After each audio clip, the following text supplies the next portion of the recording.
That reminds me of the article. Well, no, I mean, yeah, I sent it to you, but it's been pretty big news of the ISS crew having to end their mission early because of an illness. One of the astronauts got sick, and obviously we don't know what exactly it is because HIPAA.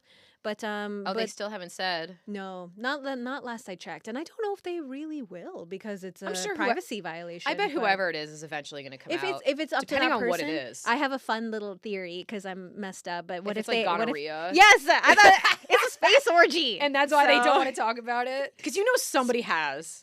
Somebody has. You're in space. Why would you not take that opportunity to try? Yeah, they're scientists. Yeah, they're scientists. It's like a diverse group of people. 2 of them are from NASA. One's from Japan. One's from Russia. That's hot. They have like a diverse space orgy. I mean, come on. So I'm not spreading rumors. This is totally a joke, guys. But I mean, it could be an STD. I'm just saying. That would be space orgy. But like this was the first that it's ever happened for NASA, where they had to cut a mission early due to a medical reason, and everything went smoothly. Crazy. And so because they're so conservative. Yeah. With their medical department is so conservative. If they think you even have like a slight cold, yeah, they're like, nope, you're not going up. How do you get up there, right? They do so many tests. Maybe someone got herpes because herpes is if you're a carrier and you don't know you have it, you can still pass it to someone and they show symptoms. So who knows? And they're all sharing food and water and it's floating around. Yeah. Yeah, because if they hurt themselves, they would have just said it. They would have been like, oh, one of them broke their arm. Yeah. And we're bringing them down because you need surgery or something. And it's like, yeah, it's got to be something a little bit, they don't want you to. Because if it was space the orgy. flu, they would have said it. Right? Space sex. That's the opening to The Expanse. It's not an orgy, but I don't remember that. Yeah. In the pilot episode? I'm pretty sure, yeah. Because I haven't seen it since it came out. You might be right. I'm pretty sure it's the main dude and some random chick. We're all thinking it. If we are in free fall. It's got to be hard, though, because, like... Yeah, what do you grip? It's like someone's, like, holding on to something. You're just drifting away. And the other dude is, like, trying to hold on to you. I don't know. Yeah. But that's why I'm curious. That's the curiosity of how this would even work. But at least, like, it's a learning lesson for NASA, and they did a good job. Everyone landed fine. Yeah. The mission obviously got cut short, but, shit happens. So the fact that they were able to handle it. End of story. Dude, I love the 21st century. I started watching A Discovery of Witches, and I guess they go back in time to the 16th century. And the girl's a historian, so she's, like, psyched. You know what I mean? As a STEM girly, I'd rather go into the future. And she's, like, super excited because all of these historical figures, she knows all of them. But I'm watching her, like, drink out of a cup, and I'm like, gonorrhea. Yeah, just thinking of all my that. brain is, like, infection. Don't get a cut. Right. You're going to die. Like, that water's disgusting. And, like, every moment I'm like, oh, I love the 21st century. Oh, my God, totally. You couldn't pay me to go back into that era. No. You could not pay me. Just the smells alone. No, thank you. Yeah, so, I'm like, all set. So she goes back. Is she pre-inoculated, though, to certain things? Like, she would have vaccines, like, yeah, she was born in the 21st century with us. So whatever she has in her body goes with her. Yeah, sure, but, like, if you get a cut and tetanus, I don't know if you've ever gotten the tetanus shot. I guess mine's, like, super expired. But, like, I would get tetanus. Yeah, probably. There's so much. That's what I thought about Outlander, too. I don't know if you've seen the show, but she goes back in time. I tried, but after the 5th fucking, eating out scene, I was like, all right, can we calm down? It's been 10 minutes. It's very sex heavy, especially season 1. All these shows do that, like Game of Thrones. They're like very sex heavy, and then it dies out a little bit because then they all get married. What's the plot? Like, I don't know. I know, but she has like going from the 1950s and back in time to the 1700s Scotland, and she is a nurse, so she knows a lot of medical stuff. But just like interesting having that knowledge and then going back in time. And then the choices one would make. But I could not agree more. We have things now like CRISPR, which can also help with herpes down the line because it can gene edit that shit right out of you. Cut it right out of your genes. So, this is like the best time to be alive so far. Think that if we don't get a hold on it and if the planet does get warmer and the air gets dirtier and all that, millennials had the smoothest ride. Yeah. We were born at like the best time. We were right on that brink. But if things do keep getting better, then like the next gen it'll be like Gen Alpha that's got it the best. Then it'll be linear. Yeah, and then it's fine. But a bell curve. Right now, I'm like, I'm kind of feeling like millennials were born right at the top of that bell curve. Because like we were before social media really fucked up our brains. We had childhood. We had outside. Diversity was plentiful. The country wasn't at war with itself. Yeah, things just seemed more peaceful around the world. There was just less noise. Country. My family's Yugoslavian, so the 90s weren't super great. Oh yeah, no, my mom's side, but coming from otherwise, Botswana, which is right above South Africa, so they had apartheid. Oh, in the 90s, yeah. Parts of Africa. Rwanda was right before around that time. falling apart as Yeah, well with their also in the genocide. 90s. So Depends on where you were, yeah. yeah, but that's the same case now. I mean, America's crumbling a little bit, but now you have issues in other parts of the world. Like Yeah. it never fully stop, but overall, Yeah. technologically speaking, It exists. The health-wise thing speaking, exists. yes, Yeah. it is out there. Whether or not you have access. Whether it's attainable or not, it Yeah. actually exists. But yeah, I agree. Like, so even just in terms of certain things like that, we really did have it great when maybe it'll get better, but the climate change thing is kind of scary. Terrifying. And you know, I don't know if the author of Three Body Problem intended this or not, but I drew parallels because these aliens, they know are coming to take over Earth in 450 years. That's a greater timeline than climate change, but Yeah. it's the idea of knowing destruction will happen on your planet in time. And Yeah. we can maybe do something about it now. I don't know if he meant it as a metaphor, but that's how I took it, which good for me if that's not how he meant it, because I read into another layer.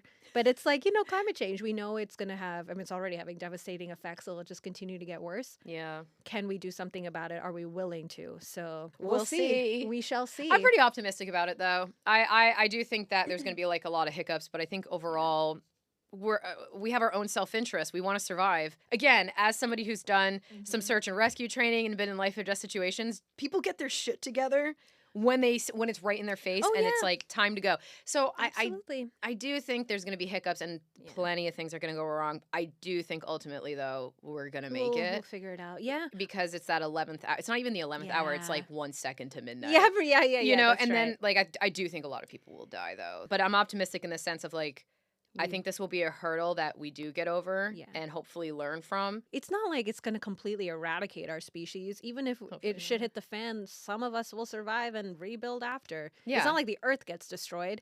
It's just our ecosystems. Worst case scenario, though, I mean, it would be one of those things where it's like one pocket of people finds a way to like travel to another solar system within a reasonable amount of time, like a couple hundred years. And then like we go there. There's various movies that have touched upon it. That one, we always do. Keanu Reeves one, which is a remake of an older film. No, when he's an alien, he's right? An alien himself. Yeah. I'm getting a lot of these titles confused. Y'all know what I'm talking about. Yeah. But they literally say in that movie, only at the precipice do we change. Yeah. And that's very much and our we're not human there nature. yet. Yeah. I know it looks bad, but we're just not there yet. No, we're not. There's this feeling you get when you're on these kinds of missions where you're like, oh, we just crossed the threshold and we're fucked. And it comes out of nowhere and you can sense it and you're like, oh, here we go. Yeah. And it makes your adrenaline, like you get a weird clarity of mind though. There's a good frog analogy, like the boiling pot. Yeah, boiling pot. Then you turn up the heat and it's like, all right. Oh, fuck, now it's too hot. But you put it into an already boiling pot, then it doesn't want to be in there. Yeah, it responds instantly. So yeah, I have faith. I think we're gonna figure it out. I think it'll be at a large cost, but I think so too. Yeah, it just sucks that we have to get to that point because it's frustrating when you foresee something coming. Yeah, and you're not willing to just nip it in the bud. Now. It's always like that though. Yeah, people always see everything coming. There's always somebody who's like, hey, by the way, right, and then they're ignored. God, remember years ago BP they put out some I don't know, marketing bullshit. Oh, so it makes me so fucking mad. But it was like, everyone has a part to play in climate change, like your own personal carbon footprint, just so it alleviated it off of them.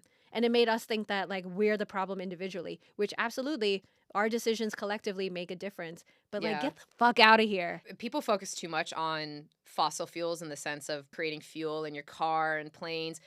It's the plastics. That's the big problem, and that's where our plastics come from, is fossil fuels. So until we have a solution to that, like bottles are replaced with glass. Yeah. But the thing is most of the stuff in this room is plastic. Oh, for sure. And it becomes so expensive when you're paying for wood and glass and like renewable stuff. It's like, okay, it'd be great if we can have electric vehicles, but what we really need to do is figure out how to replace all the plastics. Well, it's in our system now, girl. I heard a doctor speak recently, and she is so interesting. She works in an emergency room. She's an MD, and she's also like a medical climate scientist. So how climate change is affecting our health. The body. Yeah. Got it. Okay. But just like the amount, this isn't coming directly from her study, but just the amount of plastics they even find in your arteries. It's everywhere in our body. It's like now. A credit card. You have a credit card with the plastic in your body. I love that. Yeah, it comes with no money. You know, RFK like flipped the pyramid of food or whatever, and it's like, okay, I saw another one where somebody was like, actually, what it really is, and it was like just cut in half a triangle, and it was real food and plastic. It's like, the plastics that is my in diet. me. See the plastics in you. Namaste. So we're talking about Artemis, going back to the moon. Obviously, everyone's goal for the moon now is for it to be kind of a permanent settlement, bases / mining, because resources are up there. So NASA and the Department of Energy want to put a nuclear reactor on the moon by 2030. Which would be And great. which is cool because like based on the moon's orbit and how it gets sunlight, which is shitty. It has like 2 weeks of no sunlight, a lot of cratered, shadowed areas. Solar panels aren't going to work. So they're thinking a nuclear reactor on the moon to sustain human presence on there, the Yeah. bases, whatever you need. When you hear nuclear and all that kind of stuff, it's met with a lot of backlash, which again, my surprise, I read these things, I'm like, cool. I see other points of view and people hate it. So I got to know of this nuclear reactor because I randomly get petitions in my email of like, sign this. And for most part, it's Oh, like really? animal stuff. Yeah. Oh, I don't get And any of that. oh god, oh my People- god, I gotta look. unending. And for me, it's mostly animal stuff because that's the shit that I care about. But once I Okay. got one of like, oh, NASA's putting a nuclear reactor on the moon, sign in opposition, and I'm like, what the fuck? Who's funding that? It's just some random like care whatever the websites are that are just in opposition. It's like, They do you know don't. what the word Like nuclear even means? 50,000 people signed it because they're like, we don't want our funds going there. There's also risks of taking the stuff from Earth to what if it gets released in the atmosphere? I'm like, what do you? Anyway, They're thinking of the launch problems. yeah, more than anything. You know what the best And way they to hear nuclear and then they Here's freak the out. best way to explain launches. They are so conservative if the payload's important, as in a person, Mm, right? Or if you have nuclear material right on the ship. Okay, those rockets are built a little different. They have more expensive materials. They're usually bigger. There is a lot more focus into how much money they're spending on it, and they do spend more. Right. If they're just blasting a satellite up, those rockets tend to be kind of cheap. Yeah, absolutely. Because the payload's not super important. Exactly. So if we are launching, so when you see these spaceships explode or whatever at SpaceX, it's usually because they're testing something. Right. This is a new rocket, and generally the first time you build a new rocket explodes. Second time, it lasts a little bit longer, also explodes. Third time, Yeah. kind of also explodes. Fourth time is when you're good, and then usually it's Yeah, okay. and then you're good. If we had nuclear material on a ship, I mean, they're going to scrub it if a pencil rolls off the platform the wrong way. Like, they're not going to Right. launch that unless they are 100% positive everything's going to be fine, and the materials generally tend to be more expensive. Yeah, Less absolutely. plastics, more steel, like Right. things like that. But Right. yeah, if you're launching a new rocket or a satellite, yeah, the odds of it blowing up are not insignificant. But like, Right. we're not going to put nuclear material on Yeah, a and ship. just on like a shitty little Like a old shitty- ship and be yeah. like, all right. It's like the difference between an Aston Martin and like an Yes, F-150 exactly. from the 80s. Like, one of them's probably going to have an easier time getting to its destination than the other. So Exactly. But then- because they know the But what's payload. what's the alternative? You know, like There isn't one. we can't do solar panels. No. We're not going to do fossil Wind. fuels. Yeah, We no, do the exactly. wind panels. So like nuclear Yeah. is also the way of the future. When I was It reading is. about the stuff, because like U.S. isn't the only country. It'll be probably the first. Like it. Well, hopefully. Actually, I think the UK Continue. is. Not for the moon just yet. It seems like every other country is planning for mid 2030s. US is planning like by 2030. That's what they say. So is Rolls-Royce. I know. I thought that's Yeah, so cool. Rolls-Royce yeah. wanting to do like mini versions. Yeah, but they're funded by the UK. Yeah. That's why I think maybe the EU, if they get anything going, they Sure. might be first to get it going up there. It could be. But Rolls-Royce might. By the way, Yeah, not the yeah, ca- yeah. because It's not I had the to, car. I had to research that they were the same company once upon Yeah. a time, and then they But all they're got different separated, now. and kept the name. This is the Rolls-Royce that makes engines. Yeah, exactly. So- not the car one that's owned by B&W. No, airplane engines. Yeah. yeah. So same name, once upon a time, same thing, two different things Yeah. now. We're not talking about the car manufacturer anymore. Yeah. I think it's I cool. think they might. Space microreactor designs Yeah. small nuclear reactors for power generation. It's scalable, cheaper, and faster to build. At least when they do it on Earth, it'll be underwater. It's underground, can be shut down without human intervention. And so while traditional nuclear reactors can do about like at 1,600 megawatts, this can do about 470. So powering 1 million homes. And so I thought that's the part of like everything I read about it that stood out. I'm like, wait, what? Yeah. But yeah, I have a timeline here. NASA and the DOE by 2030. China and Russia working together. Well, it's also- potentially 2035. It's also hard to know how far they even get because they're never transparent. So we never really know Yeah. where they're at with it. But the UK is pretty transparent usually. Yeah, totally. Capitalism is usually transparent it's about transparent their about success. stuff. Yeah. Because they want you to know. Yeah. Actually, and I think I talked about this in our very first episode because it relates to the movie Oppenheimer and Oppenheimer in general. Love It that was movie. a woman, Lise Meitner, who had deciphered the data and figured out that they had discovered fission Is she back in the movie, day. or- She doesn't get mentioned. But so there's a very obscure line where somebody comes in and it's like, Oh, Fritz and so-and-so, and- Otto figured it out. Yeah. And I'm like, nah, bitch. I mean, they all work together, but she's actually the one who figured it out. Figured out the data that they had discovered nuclear fission. I wish that I had a PhD just so I could write a paper that some dude tries to quote in front of me, and I'm like, yeah, that's not what the author meant, and that could be like, because I'm the author. Because I'm the I always wanted to have that moment, It's but like the it's never gonna happen. how's them apples moment from Good Will Hunting. yeah. How do you like them apples? How do you like them Every apples? Bostonian knows that. How do you like them apples? Yeah. No, My but dad it's just talks like, like it's that. it's such a satisfying moment in storytelling. Did I tell you a couple years ago I shot a commercial? I guess a couple years now with Ben Affleck directed, Matt Damon and David Beckham were in it. I heard they're very pro. Yeah, but they were so fun, super sweet. I talked to Matt Damon about The Martian, and we just had such a good time. They seem like very. Even Ben Affleck seems like pretty chill. He was so just fun. kicks back He with was such a fun director, which apparently, according to my acting coach, like he doesn't have a good reputation in this town for being nice to work with as a director. And I think it's because He's a he's New from the East Englander. Coast. Yeah, and he just probably is just like, Bostonians, New Englanders, we're not very nice. I mean, that's the thing. It's like nice, but not. But I or think kind, that not to me nice, or- also, unless he's like going out of his way to be a bully, that just to me read efficiency. But he was so Yeah. chill Well, you have and thick so skin, sweet. too. Yeah, that's true. that's true. So But he was just so great. He was so sweet to work with. It was just a good that's time. nice. And it was just so fun to work with. Like, I mean, you can't get higher than that in this industry Yeah. of like A-listers. Fucking David Beckham in there too. Like, That's come so on. sick. So I have I- nowhere to go in this town but down. Whenever I see like an East Coaster working on a project, I'm like, oh, thank God. yeah. Like, You know it'll be done. Because on this Exactly. coast, oh my God, like the Trader Joe's joke where you go and you're trying to get your groceries and it's like, beep, so how's your day? Beep, you look stressed. And it's just like, oh my gosh, I just want to get out of here. just put the shit in the bag. Oh my, so I had like surgery earlier this year because I had a tumor and it got replaced with cement, right? So Last year, girl. it was a year exactly this month. It was January Yeah. 2025. But basically, it's like I'm just trying to train my body to get accustomed to the nerves because I have this inanimate object in me now that Yeah. has no sense of feeling, and all the Yeah. nerves are like, what is this? Yeah. So, that's crazy. For the first time, I tested out snowboarding yesterday. It was pretty brutal because there's like a lot of impact. Mhm. But I mean, I've been doing it for like 30 years, so I'm like Yeah. pretty good. But I was in a gondola with a bunch of other dudes, and it can fit 8 people, and you're like this, Uh-huh. and I was up against the window or whatever, and they're all chit chatting and they're all talking and being super friendly, and I'm making zero because.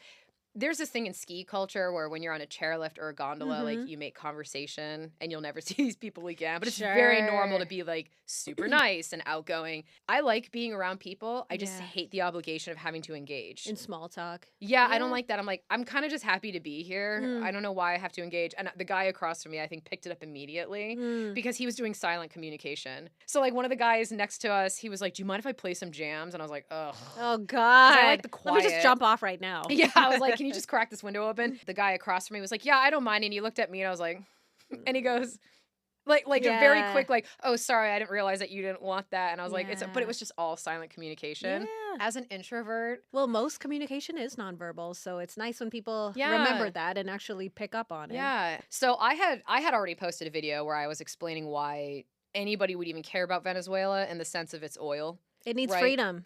right? Yeah. Because of the eagle. oil. Yep. Did somebody say freedom? But yeah, so I had come up with a video trying to explain why, geologically speaking, Venezuela is pretty unique and Yeah. why it would maybe not have 300 billion barrels or whatever it is they Mhm. claim, because I think that's what Venezuela reports, but it's hard to know until you have other people come in and actually assess. Anyway, it is a lot, whether it's that Yeah. amount or not. It puts them up there with Saudi Arabia.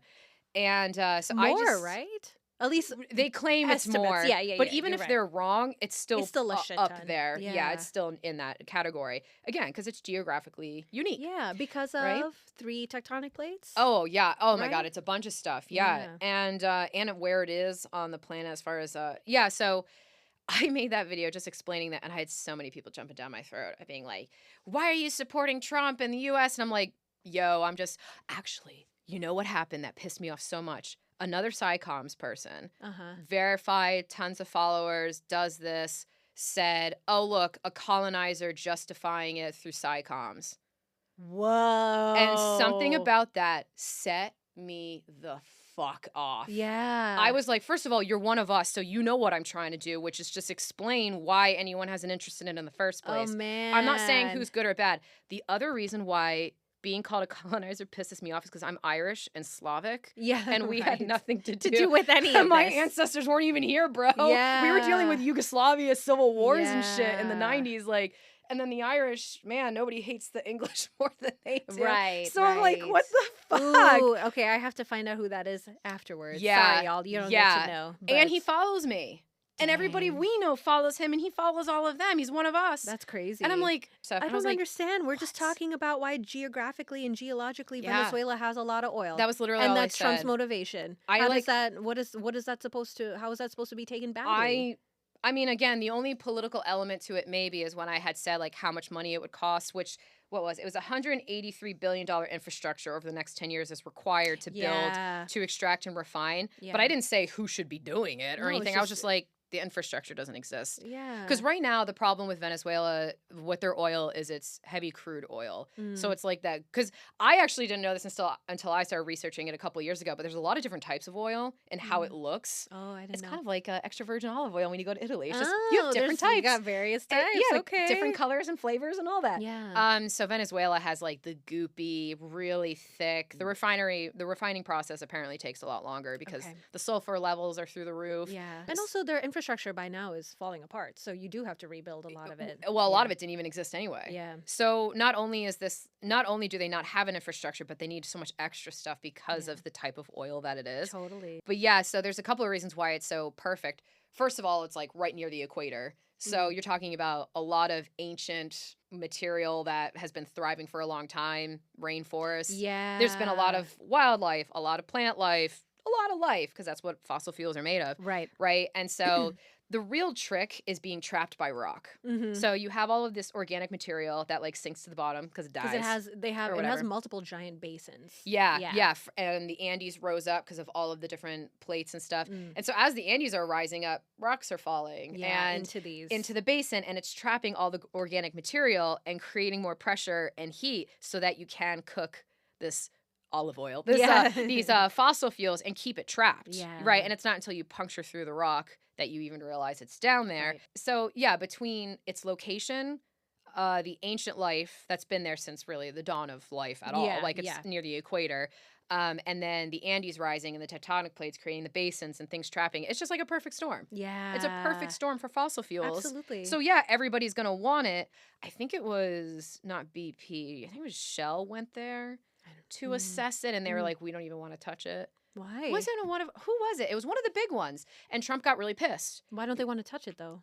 because they don't want to send their people down there and get killed, or have to build this giant infrastructure that's just going to be burnt down, or it's very volatile right now. Yeah, it is. It's not a great time, regardless. To build something and to have people and their families there because they're going to be there for so long. Like, who's gonna want to do it? yeah, sending in materials and shipping it without them getting stolen. Again, when you have a starving nation, yeah, these people are going to do what they can to survive. No, of course. I'd be stealing that shit. No, of I'd course. be like mine.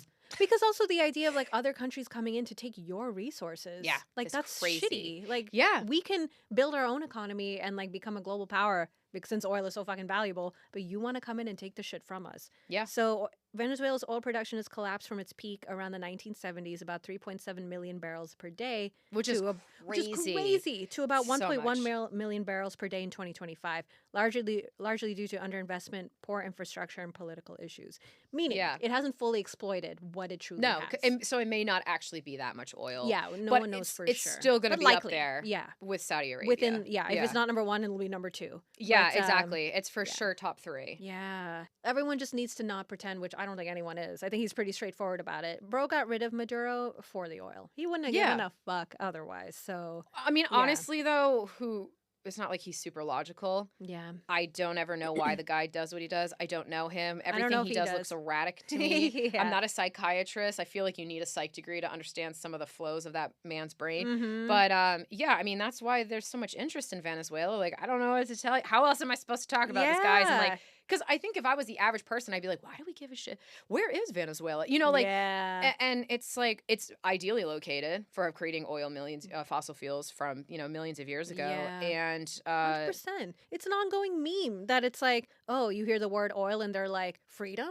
Yeah. Like, come on. Yeah. That's what essentially the summary of what you're trying to say and what we're trying to say is. How am I supposed to talk about it? Yeah. And you know what it is, though, too? I think a lot of people, they don't want to see a white person explaining it. You know, which is really frustrating because it's Sure. like I'm talking about oil. I'm not talking about geopolitical issues. No. It's just, So this is why there's, yeah, this is why there's oil. This is why there's oil. This is why there's an interest. I don't know. That's all I'm trying to explain. It kind of shows you, though, that even in SciComms, you have these people who have sometimes really advanced degrees, or they're professors, or they've been doing this for years, you know, and they still say some real stupid shit. Yeah. You know, just because we have Right. the degree doesn't mean we're always super smart. No, not at all. Communication is where really smart people lack in anything anyway. So they just kind of talk out their ass and people are like, wait, what the fuck did you just say? I can't But, wait for yeah. science communication to be its own degree. Because I don't think it Yeah. really is right now, right? No, I don't think so. I think there's classes that you are required to take in it now. Thank Yeah, God. sure. But they're probably going to be fairly antiquated as well because how much they don't know the data just yet, and I'm they'll so have like excited a for that. one viewpoint approach to it, where there's a lot of types of ways to approach SciComm, but it probably would be. I feel and like it's going much to be needed. It might be under teaching.